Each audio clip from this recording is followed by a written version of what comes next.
Welcome to Okehampton, England, where we're visiting Okehampton Castle, and I'm thinking deeply about active learning, in fact, about learning in general.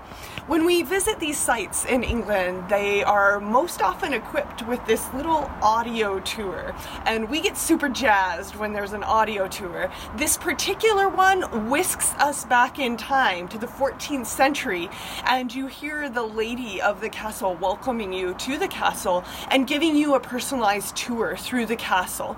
She immerses you in the history of the time, but then that's interspersed by a second voice that takes you through the archaeology, and in fact even things like the botany of the area. We learned a little bit about the extinct species, the arboreal species that are no longer here for us to see.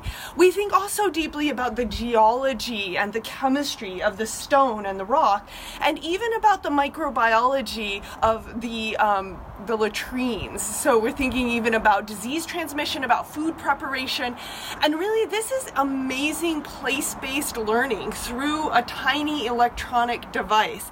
And we get jazzed about it. I mean, we get super jazzed about it. In fact, sometimes these even have little quizzes in them that ask us, hey, do you want to take a quiz now? And we're like, woohoo, a quiz.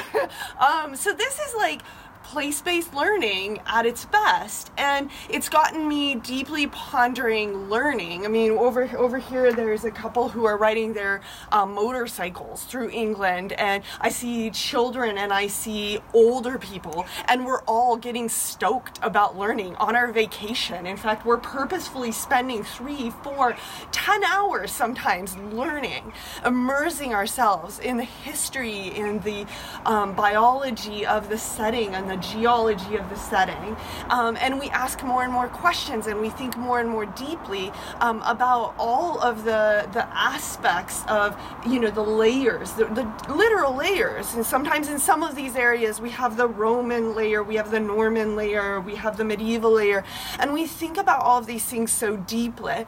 In fact, it's gotten me thinking so deeply about learning that I've started to wonder, people love it. People love learning. We love learning. We spend our vacation learning, and yet in school we've stopped loving to learn. And in fact, I've started to think about whether or not school and the purpose of school is actually learning.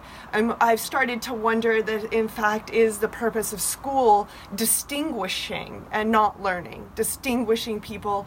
And I think about hierarchies, especially within the context of this backdrop. I mean, we built this castle keep up here just in large part to show status. I mean, that's not so much about defense. In fact, part of the tour here is the lady of the house saying how ridiculous this is as a defensive unit and how people have made beautiful apartments out of it. And in fact, it's just about status. It's just about hierarchy. It's just about establishing that. And how much are our schools becoming just a way for us to establish hierarchy and to distinguish our students, and we are not necessarily focused on the love of learning.